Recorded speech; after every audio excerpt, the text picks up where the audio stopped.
Kyagulanyi Sentamu Robert 2,601,150. Mabirizi Joseph 22,274, representing 0.21%. Sorry, in the case of Kyagulanyi, the most corrupt regime we have ever seen. Their lies like rivers, cold and unclean. The most corrupt regime.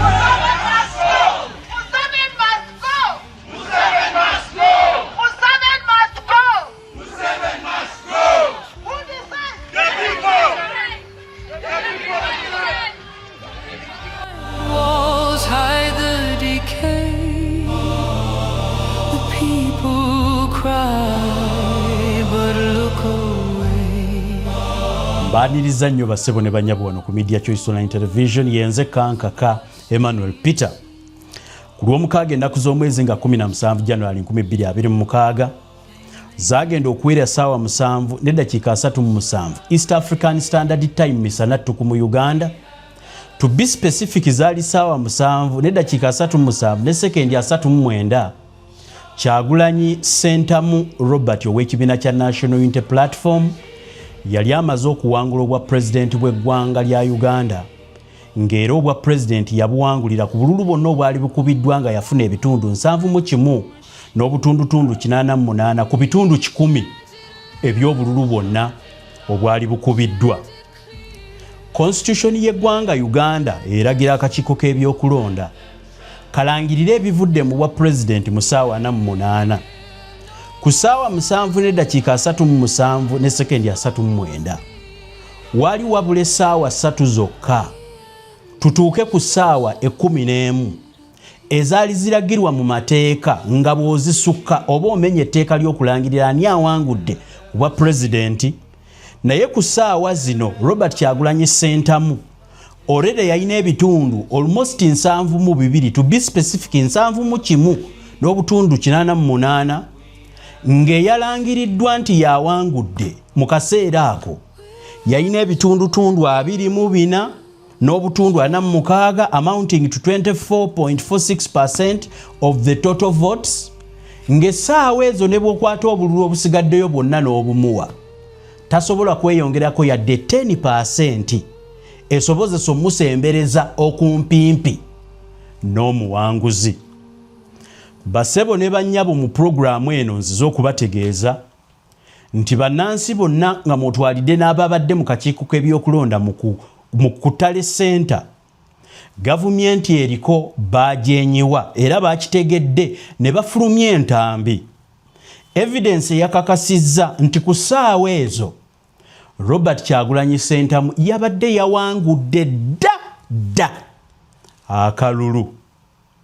We twogerera ng'eyalangiriddwa obululu obwabadde obwa Robert Kyagulanyi Sentamu percentage eyasomeddwa ku ye ate eyawangudde gye yabadde afunye. Nyina olutambi abasinga obwedda lwe mwalabye nga sinaba ebiseera ebisinga kuwogera ayasateini ndeeta obujulizi obw'enkukunala era nnoonyereza.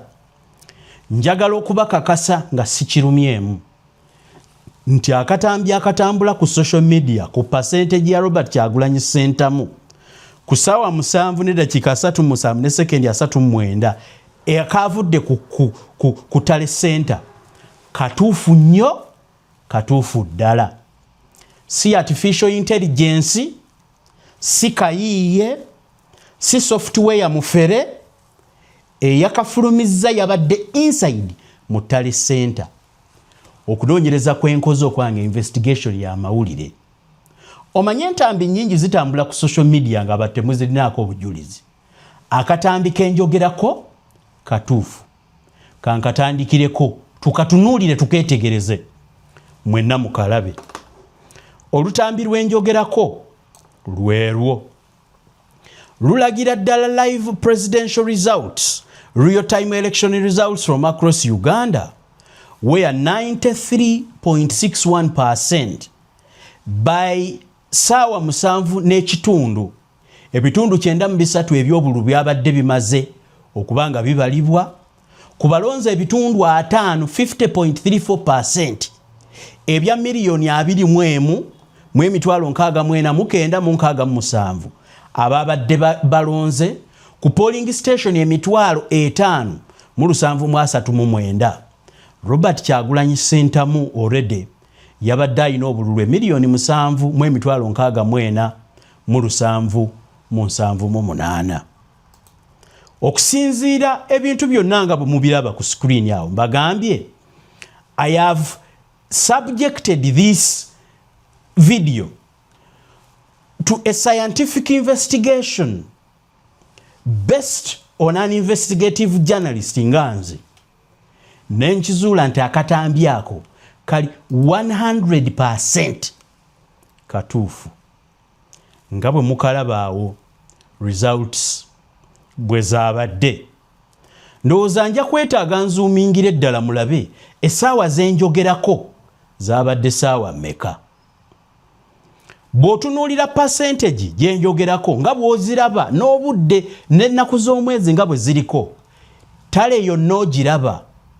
Era mu katambi ako nkulaga nga nkuzuumingira nkulage exact date and the time tusobole okutegeera ekintu kyenjogerako. Basebo ne bannyabo kyenjogerako kyekyo. Mu ngeri eyeewuunyisa ate era etiisa, Justice Simon Byabakama yazze okulangirira obululu n'agamba nga yenna yina omulaba atidde. Si kugambe nti nno byabadde akola yadde tabimanyi, akalulu yakabbya akimanyi.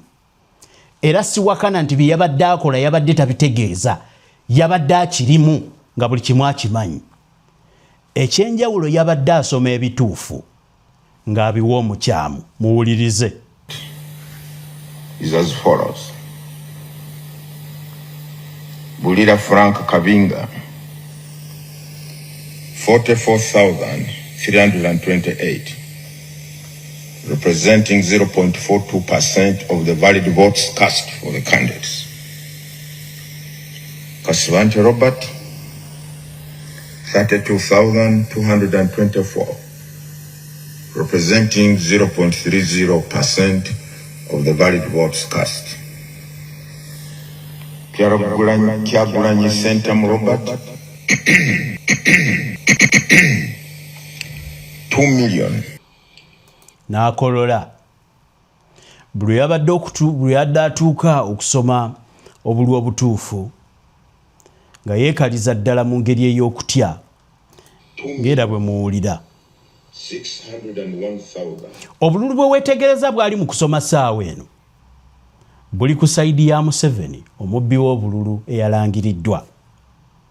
Buli emiliyoni 2,115,115.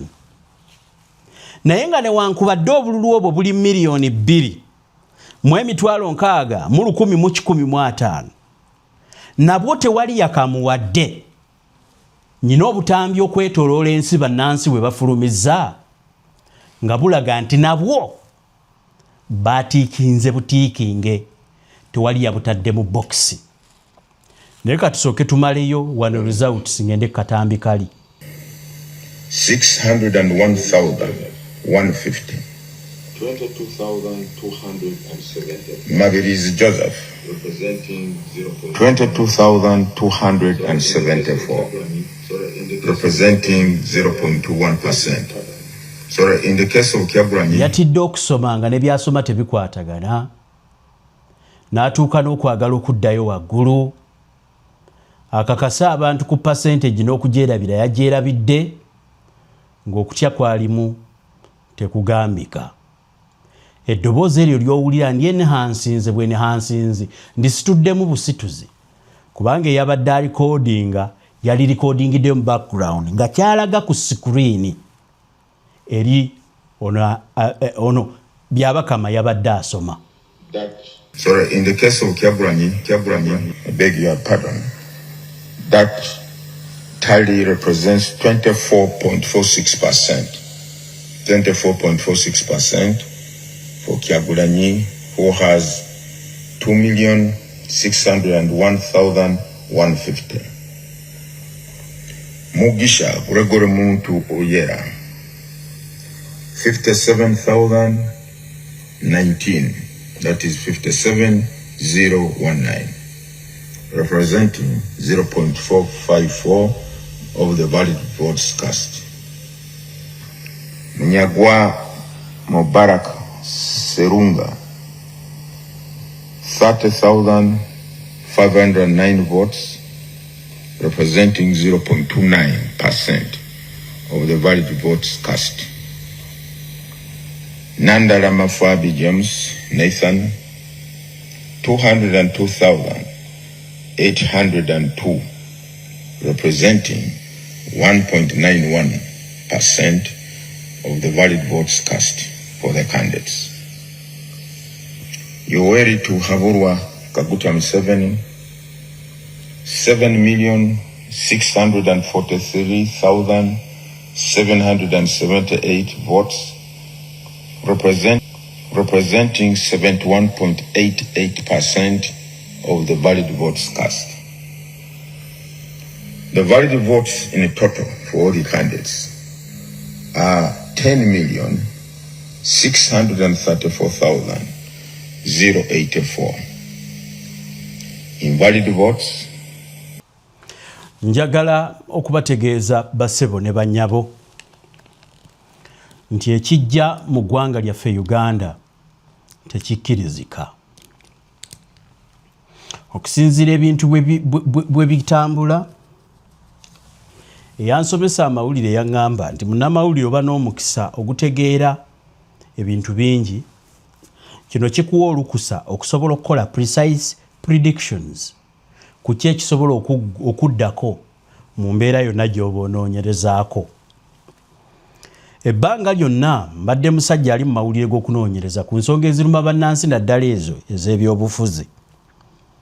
I can authoritatively predict that Uganda is headed for a headless revolution. Kankize mu Luganda, okusinziira ku kunoonyereza kw'amawulire kwe nnina wano, bingi byendabye mu mawulire, okunyigirizibwa bannansi n'okubba obululu, Uganda egenda kufuna akeegugungu ak'okuba nti bannansi bakeera ku makya ne bajjako emitwe gy'abo ababanyigiriza, kye bayita headless revolution. Nti all avenues, kwegamba engeri zonna bannayuganda ze bagezezzaako okulaga eddoboozi lyabwe zijjido. Kati Uganda, we are headed to a headless revolution. Bannansi lwe bakeera ng'era bino nno bye njogera tebisoose waffe mu Uganda ne bagamba enough is enough, nga tewakyaliwo munnabyabufuzi asobola bakkakkanya, nga tewakyaliwo munnaddiini asobola bakkakkanya, nga ne bw'obagamba mukkakkane n'ogugoba gutwala.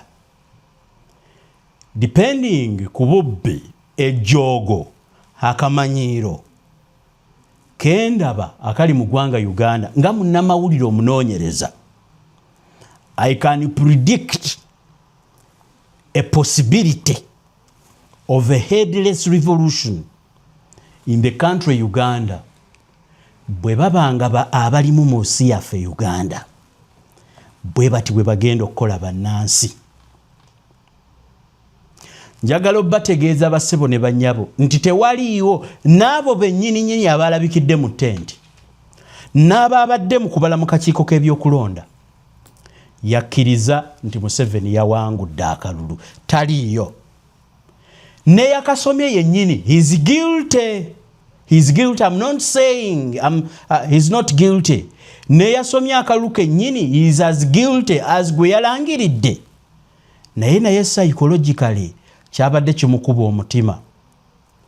Besides that, Uganda okuva lwe balangiridde akalulu, ekitta bantu kyatandise. njagala okutegeeza bannansi mwenna nti nyina videos wano ku ssaawa ezo 7 n'eddakiika 37 ne sekendi 39 we balangirira Museveni ku bitundu 24 bye yalina nabyo byennyini obululu teyabulina. Kambalaga akatambi wano akamu ku bungi buno obw'entiisa akatambi ke mulabaako bali mu kutiikinga bululu. With impunity, a group of Ugandans have lined up and they are taking candidate Museveni. Akatambi kanongera nako sinayogera. Nka subject nze twa investigation nenzuminga nemekola nsobinga njogera. Omuntu abadde atikingibwa mu katambi ako. Omanyi waliwo obutambi omu obukwatibwa nga pixels bw'ozigaziye ennyo ebintu bibulalinga. Mu editing tulina enkola gye tukozesa okunyumunguza ekifaananyi kiba kipixolatinze n'ogaziya n'omanya eki naddala n'okopinga text ebaamu naddala nga mu kintu ky'ozoominze mulimu text and shapes. Nkute vidiyo gye mulaba n'enzoominga ewali texts and shapes neneekakasa nti omuntu gwe batiikinga Museveni. N'obululu bwennyini bwagamba bwe yafunye obwamububeeseza ne 24% nabwo yabbye bubbe. Surprisingly mwewuunye ng'ate ekintu kyengendo bagamba kituufu. Be election officials bwe babuuziddwa lwaki obubokisi bwatuuse gye bwatuuse nga busumulule, eyabadde akulira akalulu yawadde statement mbu Uganda enguudo za binnya. Kakati emmotoka ezabadde zitwala obululu zagenze zigwa mu binnya ng'emmotoka yeekubaakuba siiru ezisiirinze obubokisi ne zibaluka. Ulira nti ebokisi ezaleeteddwa nga zijjudde obululu Museveni alyoka abbirweyo akalulu aleme kuswala nti emmotoka ezabadde zitwala obululu buno ewalonderwa ebinnya byazikubye bokisi ne bukankana siiru ne zikutuka. Njagala okutegeeza bannansi nti ebyo abantu babiganye. Bannadiaspora mu ggwanga erya Canada mu kitundu ekya Toronto we bukeeredde nga kwegasseeko n'ekitundu ekirala ekiyitibwa Ottawa bayanguye mangu bo ne babigaana era bagenze ku ofiisi y'eggwanga eya United States of America ku consulate ne basomerayo statement. Bano baganye ebikolwa bya dictator era ne bakakasa nti byonna byakoze tebakkaanya nabyo.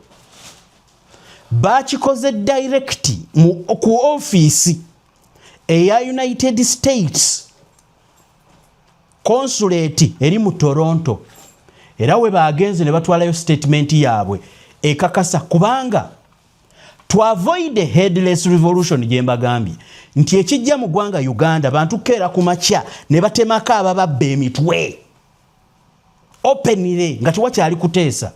To avoid it, Ugandans in the diaspora took a statement to the office of the United States, the consulate in Toronto.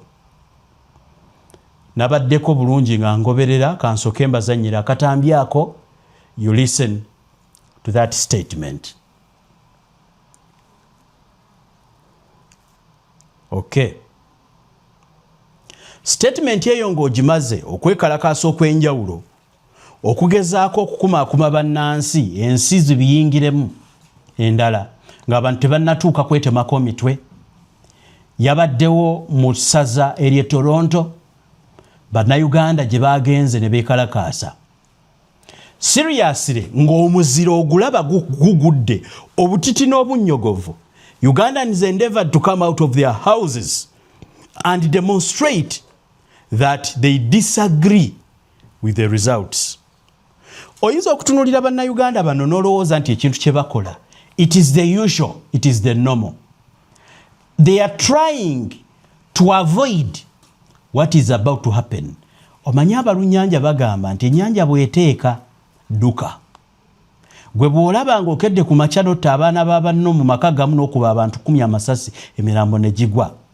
N'okeera enkya n'otandika okuyingira amayumba bw'ojjayo abakazi bw'obasamba embuto. Bw'ojjayo abaana abato bw'obalinya bw'obasika mu masuuka. Abantu bw'olaba nga basirise baba tebakonsiidinze nti bakulowoozezaako oli w'amaanyi. Ekiba kijja kyonna kiba kinene. Bassebo ne bannyabo, let me take you through what these exilees and Ugandans in diaspora did in Toronto in Canada. They kicked off this. Kino bakikola okusobola okupreemptinga a possible headless revolution in the country called Uganda. Obutambi buno nabadde nabwo aliya nabwo. Uganda, Museveni must go. Museveni must go. A dictator must fall. A dictator must fall. Democracy has no borders. Democracy has no borders. We reject terrorism. We reject terrorism. We reject terrorism. We reject terrorism. We reject terrorism. We reject terrorism. Museveni must go. Museveni must go. Museveni must go. Museveni must go. Museveni must go. Museveni must go. Who decides? The people. The choreographed process designed to manufacture legitimacy through force, opacity, and violence. What the country is witnessing is a state-managed release of election figures, deliberately stripped of verifiable detail. Results are being announced without disclosing their polling stations, without publishing the corresponding declaration of result forms, and without clarifying which polling centers are being tabulated at any given time. The opacity is not accidental. It is strategic. It is intended to evade scrutiny and deny Ugandans the right to independently verify the outcome of their own election. If the ruling NRM government indeed performed as strongly as the Electoral Commission claims, fundamental questions demand answers. Why were security forces violently confiscating DR forms from accredited party and independent polling agents? Why was the Electoral Commission announcing results for NRM candidates in constituencies where DR forms have not been publicly produced, reconciled, or verified? Why are NUP leaders, particularly the Vice President coordinating election efforts in Western and Northern Uganda, being arrested and detained at the height of the tallying process? These actions are fundamentally incompatible with a free, fair, and credible election. They reveal not confidence in victory but fear of transparency. The sham nature of this election was laid bare in the January election, when Uganda security forces opened fire on unarmed civilians demonstrating in Kampala, killing at least 19 people in broad daylight. These were not isolated incidents or accidents. They were deliberate, lethal acts of state violence carried out to silence public dissent and terrorize citizens into submission. At the same time, police and military units raided the residence of the presidential candidate Robert Sentamu Kyagulanyi, the leading opposition candidate, placing him under siege and effectively restricting his movement. If not for him escaping rubber-dubber style last night, we wouldn't know what would be of his life. This action, executed without transparency or due process, confirms that the regime views political opposition not as a democratic competitor, but as an enemy to be neutralized. The sequence of events, fraudulent tallying, arrests of opposition leaders, and the nationwide internet shutdown, live ammunition used against civilians, and the militarization of political space marks the decisive descent into authoritarian rule. The shutdown of internet and communication platforms was not a security measure. It was a premeditated instrument of electoral manipulation. By plunging Uganda into an information blackout, the regime created conditions under which results could be altered, selectively announced and amplified through state-aligned media without real-time verification, public oversight, or independent challenge. The blackout enabled the Electoral Commission to announce results without DR forms, silence citizen reporting, disrupt independent tallying, and prevent victims of violence from documenting abuses. The intent was clear: control the narrative while suppressing the truth.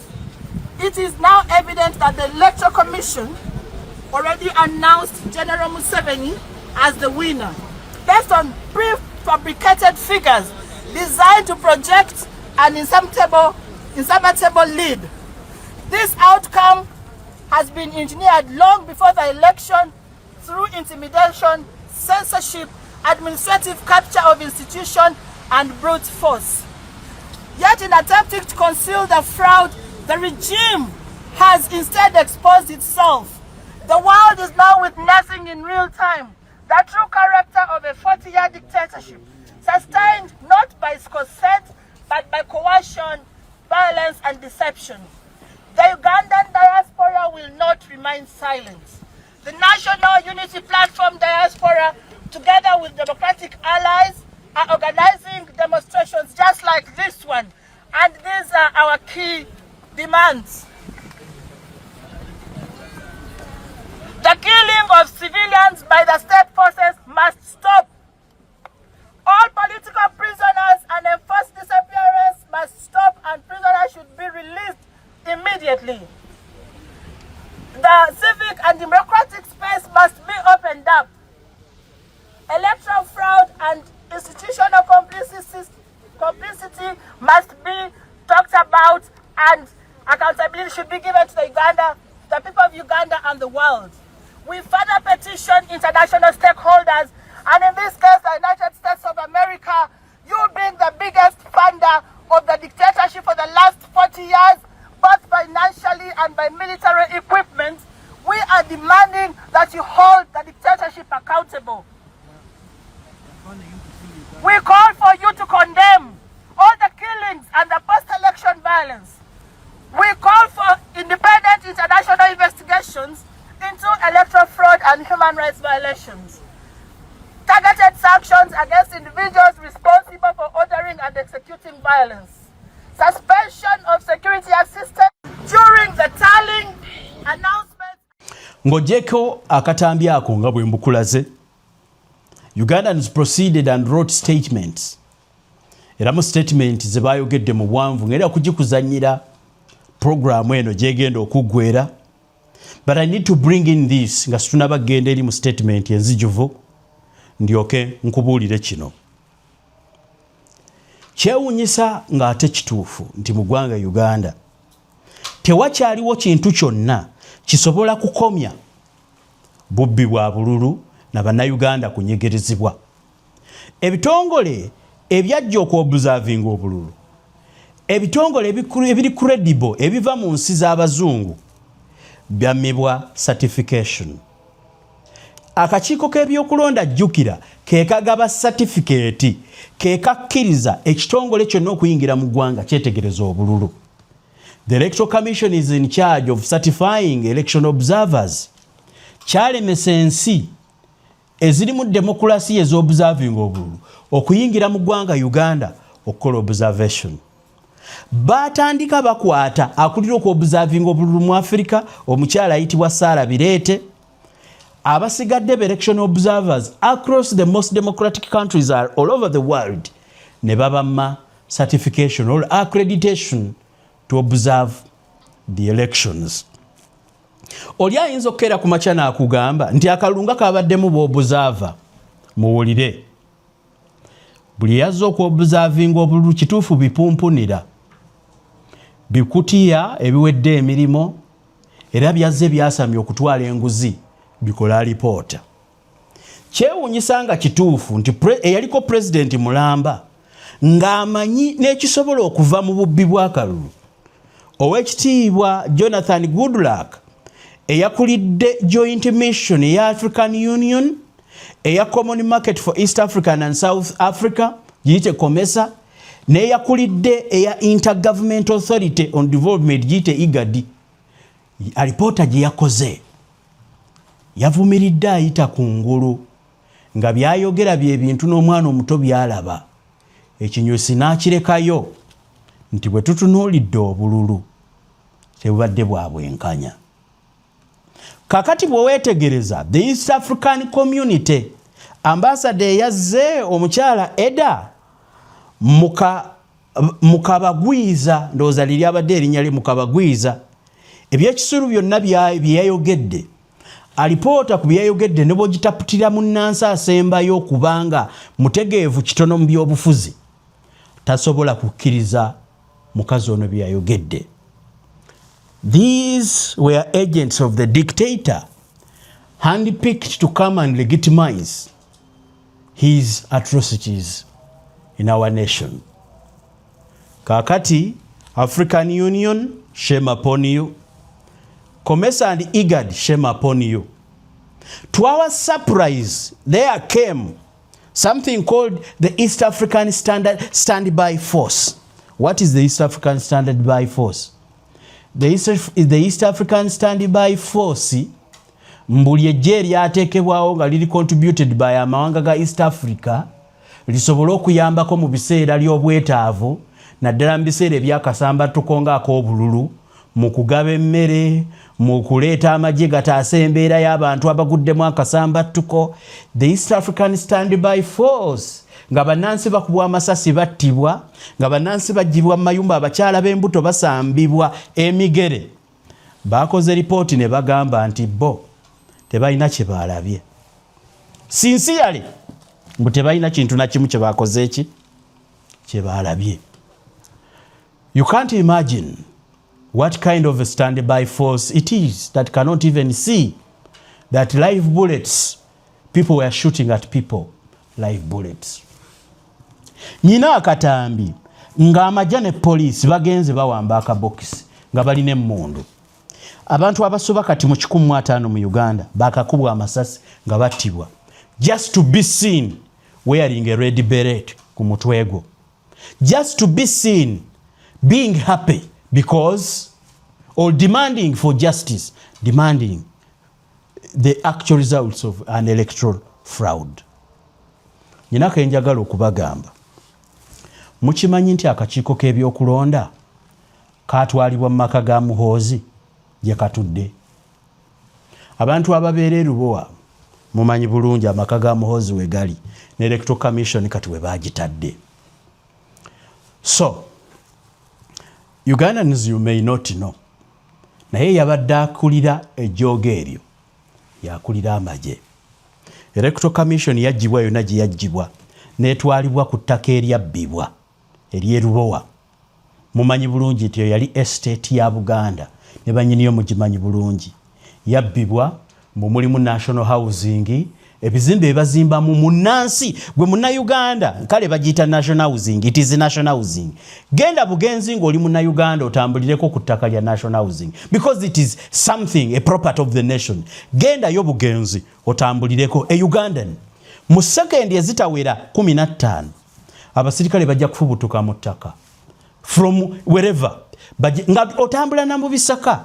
Mumanye ettaka eryo eriwali ng'oyise ku Quality Supermarket e Lubowa ng'okkirira eno sayidi z'endejje eryo mbwa sayidi zaawe Electoral Commission kati gyeri ku sayidi ye bazimbayo ebiki ebizimbe.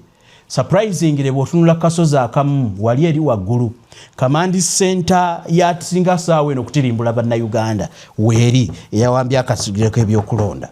So can you imagine something called the East African Standard Force, part of the African Standby Force, manya East African Standby Force, part of the African Standby Force. Kakati jeche erijja mu Uganda nga lisindisa omuntu alikiikirire ne litala bannansi bakubwa masasi. None of their reports was for the people, it was for the dictator. Can you imagine?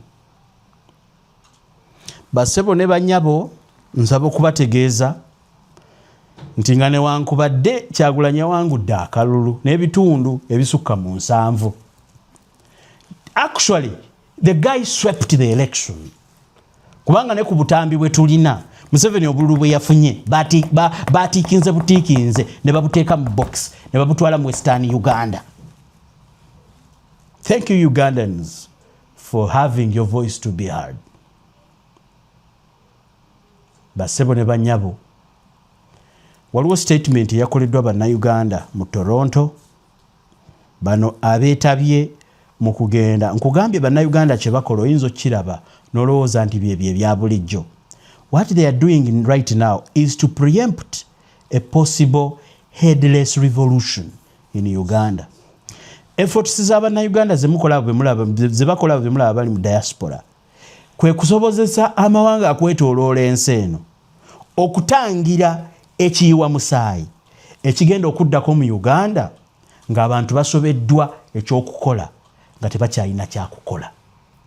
Bw'olaba nga bagenda ne bawandiika ebiwandiiko bino ne balaga ne beekalakaasa mu ngeri ey'emirembe bagezaako okutangira abantu okukwata amajambiya ne bajjako emitwe gyabo bonna be balowooza nti be babamazeeko emirembe mu Uganda. What they are doing is a very commendable effort. Naye nnyina omusiru gwe nalabye ng'ali ku social media agamba baabo we batyo buli bannayuganda lwe bavaayo okwogeraga baba abasiyazi abaki because mu Uganda kasitoovaayo kwogera amazima abalya mu ligimu ng'ava situbanenya kubanga ye daily miru yaabwe kubajja ekyokulya nabo balina okulwanira we balya. Sijja kugamba nti bo kye bakola kibi nnyo totally, wabula kirungi nnyo ku lwabwe ng'akakundi.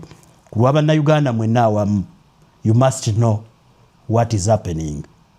Kangende mu katambi ka bannayuganda mu Toronto, the statement eyakulira ebyamawulire the NUP chapter in Toronto, nkulage statement yonna nga bagikoze era nga byonna bwe byatambudde. Katukalaba akatambi kano. Yeah, ladies and gentlemen, fellow Ugandans, both home and in diaspora, exiled servicemen and women, much respect. In these difficult times, the regime expects us to lose hope, to be weakened, but we said no. We said no and rejected the election results. And we showed it to the streets. We showed it to the Canadians here. Today we had an event, and I want to read for you the media advisory. In my role as Samuel Chisitu, AK Freeman, the media coordinator of the NUP Canada chapter, and I want to share our message to you, to the world. Toronto, Canada, January 17th, 2026. The Ugandan Canadian diaspora launched a global protest and hunger strike to defy, to resist Museveni regime tactics of turning the 2026 election into war. We demand Canada and the international community to compel Uganda's Electoral Commission to declare Kyagulanyi Ssentamu Robert, aka Bobby Wine, the legitimate winner of the 2026 election. We started these protests at Sankofa Square. We went to Queen's Park. We went to City Hall, Toronto City Hall in downtown. Mind you, Canada has 3 organs of government. That is the federal, provincial and municipalities based in Toronto. Protesters and allies led by the National Unity Platform, Canada chapter, launched a global protest and hunger strike accompanied by press conference. These actions urgently demand recognition of Bobi Wine's electoral victory, which were reached during the January 15th, 2026 presidential election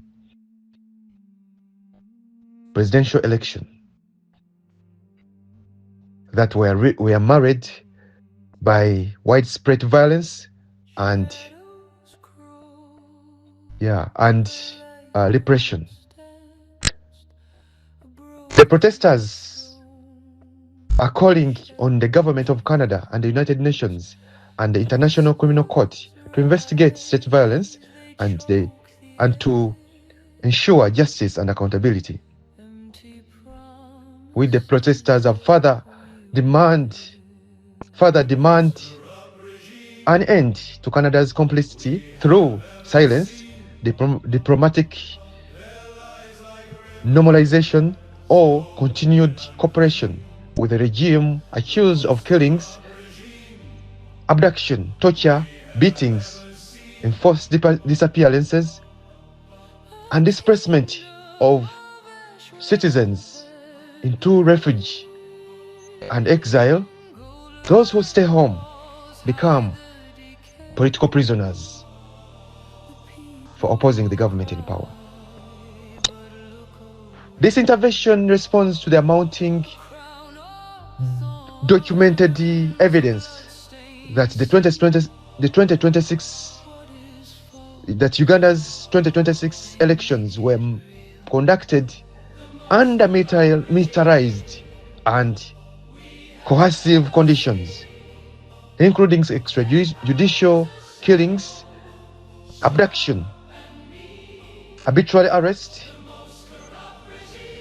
internet shutdown, campaign blockades, beatings, gunshots, claiming hundreds of lives during and after elections.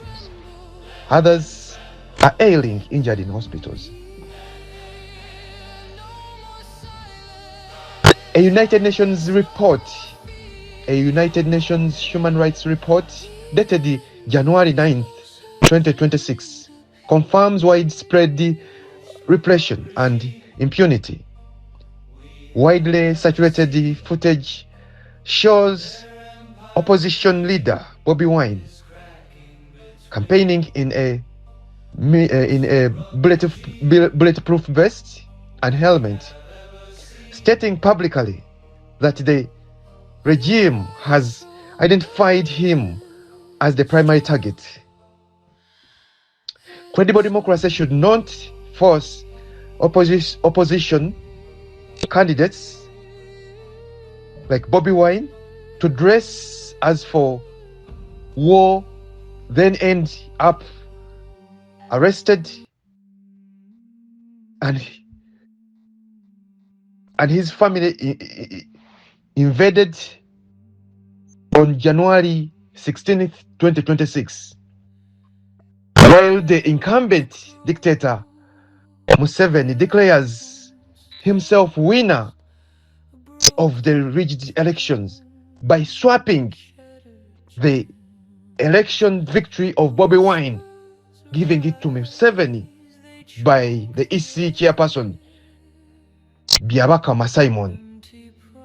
That is what we want to condemn and say we want Bobi Wine's victory, which is Uganda's victory.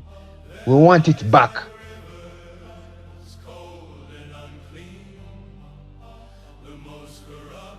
The regime abducted former presidential candidate Kizza Besigye from Nairobi in late 2024 till the day of elections. Kizza Besigye has been in jails, detained. Many of Bobi Wine's key aides include Alex Waiswa Mufumbiro, who is also a member of parliament, who was a candidate for the member of parliament position in Nakawa. Bobby Young, Olivia Rutaya, Gaddafi Mugume, and Machete. Muhoozi Kainerugaba, the chief of defense forces of the Uganda People's Defense Forces, that is UPDF, also who is Museveni's son, further inflamed tensions by bragging on social media about having Bobi Wine's bodyguards and Bobi Wine himself having Eddie Mutwe in his basement, a term widely viewed as a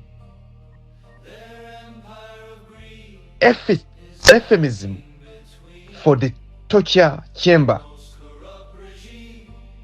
Security forces, including the Uganda People's Defense Forces and police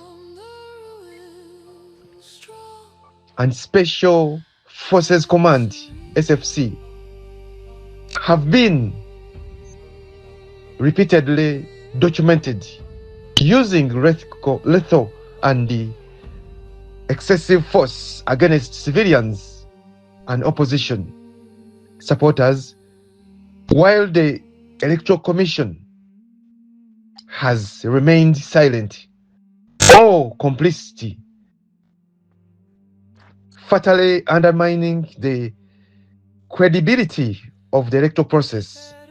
Observers warned the election resembled a security operation, evoking memories of the violent aftermath of the 1980 elections, which not only that, but also during the times of Kizza Besigye, we further saw 5 years ago in 2021 what happened in the 2020 November massacre, what happened in Kasese, what happened in the north, what happened in the massacre, the Gambia. These things have been repeated in a different shape. In this media advisory, we highlighted the risks of return. The risks of return are real. For Ugandans in diaspora, those in exile, exile is a condition of survival. We see it as a condition of survival. But those who return face abduction, unlawful detention, torture, and forced re-exile. Recent cases include that of Dr. Kizza Besigye, Haji Obedi Lutale, Sam Mugumya, Robert Kayingo Lujja, and Charles Muvawala, Charles Mukenya Muvawala, who is also the Vice President of UNA.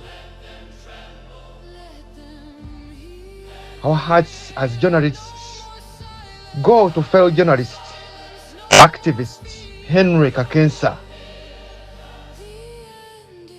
commonly known as Kakensa Media, among many others.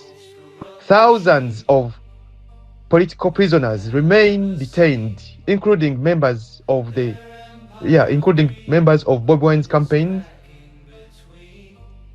and civil society leaders such as Sarah Bireti, the executive director of the Center for Constitutional Governance. It is sad in this century to see such things happening to our people.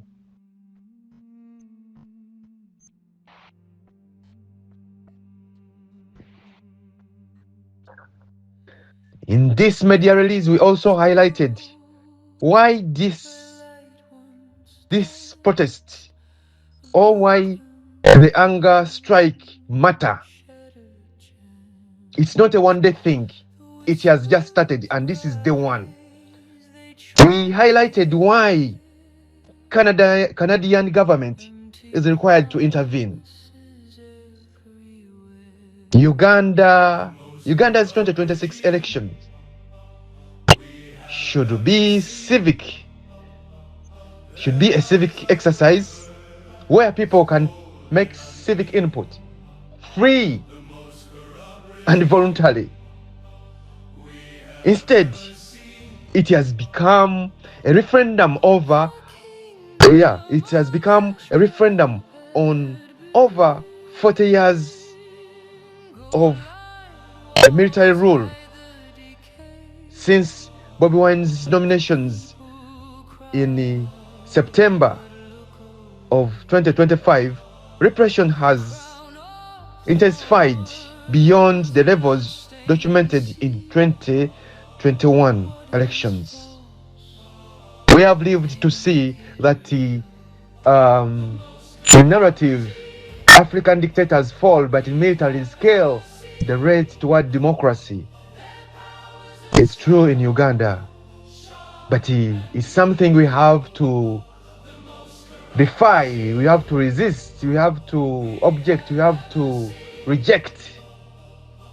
We have to reject.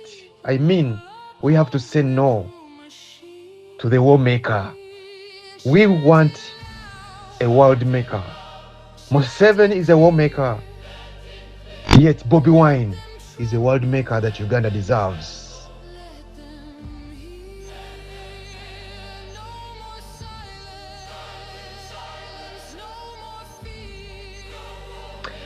As detailed in Ridged. Ridged is a book written by Dr. Nico, and the documentary Bobi Wine, the People's President. The vision of a new Uganda articulated through the protest vote 2026 has been met with bullets, batons, and prisons, criminalizing people holding their flag high, raising it high. We just celebrated the 63 years of Uganda's independence. Since 1962, when we had the Union Jack laid down and the rise of the Uganda flag. 63 years later, the question is that, are we independent? And if we're independent from whom? If we continue to see what we are seeing, the governance that makes fellow citizens who would have been leaders worsen the tactics, worsen the colonial tactics.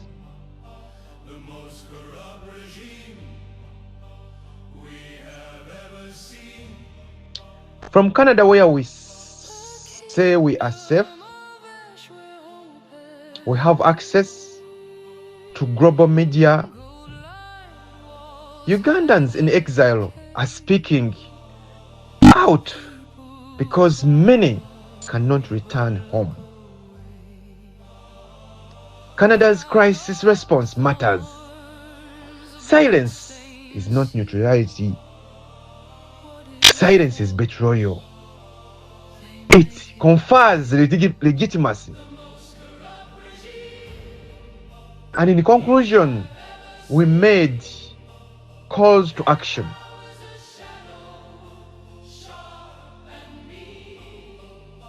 Number one,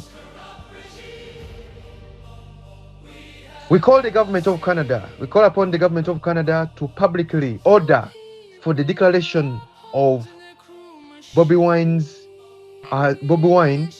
Kyagulanyi Ssentamu Robert, as legitimate president, condemn election violence, and order for the release of abducted opposition leaders, including Bobi Wine and other political prisoners. Number two, we call upon the international media to intensify scrutiny into the 2026 elections, which has been marred by violence, brutality, and killings. We also call upon we call upon the European Union and the United Nations to reassess any role that legitimizes repression.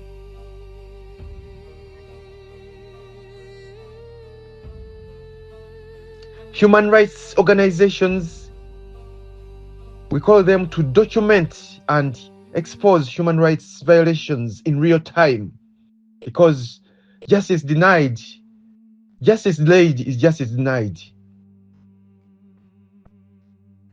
Mental health is real health.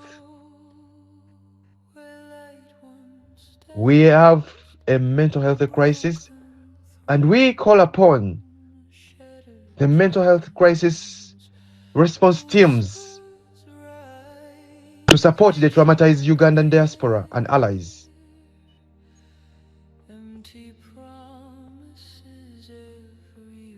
We also call upon to end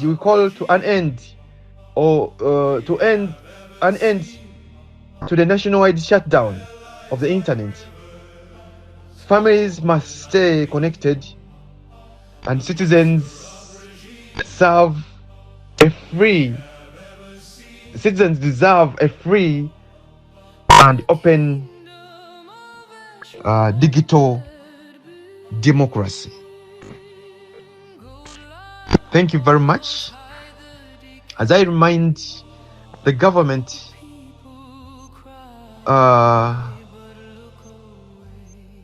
any person violating the people's will in Uganda, I want to remind them that we spend in our taxes and remittances, we contribute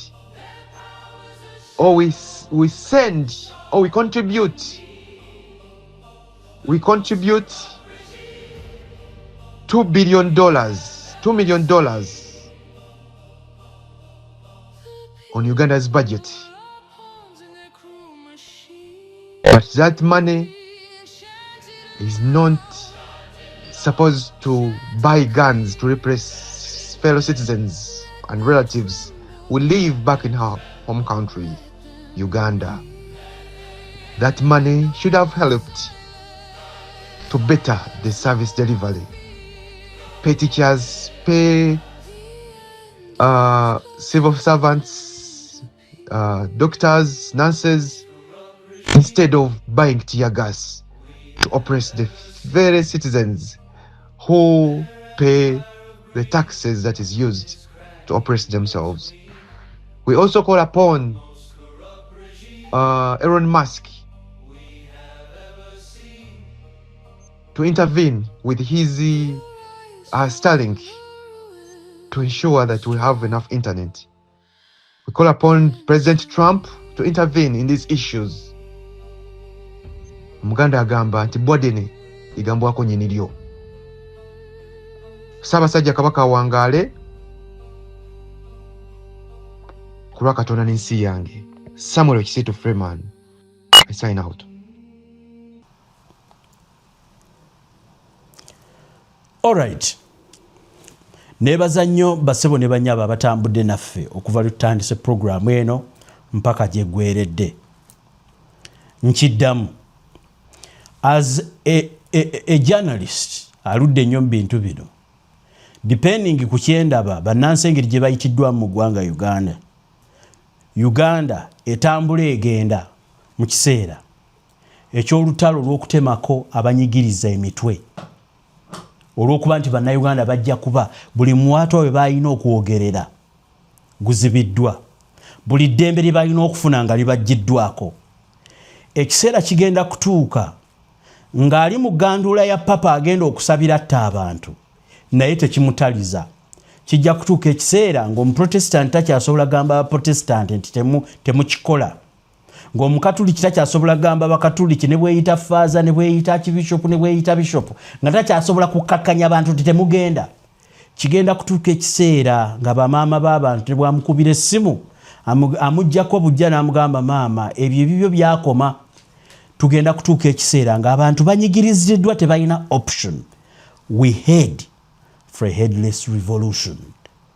Bwatabaawo kikolebwa right now mu ngeri ki ng'abo ababbi obuwanguzi bw'abantu nga babuzza tewakyaliwo kunnyonnyola kwonna kwolina bw'ogenda kunnyonnyola bannayuganda.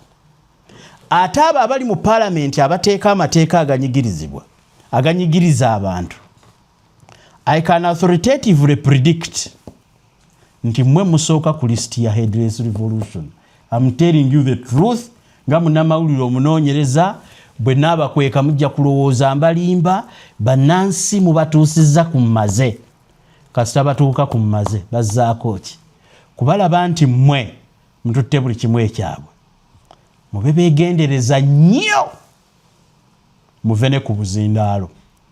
Ojja kwogera ekintu kijjeko omuntu waya okisasulire. Yenze kankaka Emmanuel Peter mbasibudde nja kubalaba mu programu endala. Njozaayoza His Excellency Robert Kyagulanyi Ssentamu okuwangula akalulu. Nze olina emyaka 4. Emyaka 4 Museveni gy'afuze. If you are to grow older to the age of Museveni, you still have a decade. No, not a decade, a jubilee ahead of you. Okyalinayo muzeeyi n'okwagala kw'oyagala ensi olinayo emyaka emirala 5 ahead. Ensi togiteekako nnyo maanyi ow'ekitiibwa. Wakikoze, we failed you as Ugandans. We want to see you kuba amaanyi g'olina naffe situmanyi wagajjawa naye g'ogalina. As Ugandans we failed you. But that is not the end. You did your part. We are the ones who failed on our part. Kakati mwe bannansi abafeirinze ku paati yammwe temulina kye mugamba Kyagulanyi. He did his role. He served his time and he did what he had to do. Mujja kwenenya mwekka. Mbasibudde bwe ndibalaba ku mulundi omulala twebaza ffenna Mukama Katonda. 2026 mufube obulamu bukyuke. Nja kusembayo nziramu ennamba y'abakooki eri 75026000. Bw'oba olina ebizibu eby'omwoyo n'eby'omubiri abo bajjanjabi bakozesa enkola eyaffe ey'ekinnansi mbesiga banoonyeeko traditional medicine ejja kutuyamba nnyo. Kkiriza nti nga pasita bw'akusabira eriyo n'omusajja omuddugavu oba omukyala omuddugavu asobola okuyambako mu nsonga ez'omwoyo. 75026000 wonna woli bakutuuka ku kikwetaagisa kugenda naye ne bw'oba ogenzeyo tekirina buzibu bakubira ogendeyo. Mweraba. They choke the air, empty promises everywhere. The most corrupt regime we have ever seen. Their lies like rivers, cold and unclean. The most corrupt regime we have ever seen. A kingdom of ash where hope had been.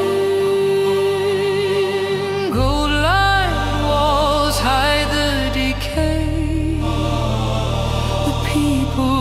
cry, but look away. A crown of thorns, a blood-stained sea. What is false? They make it real. The most corrupt regime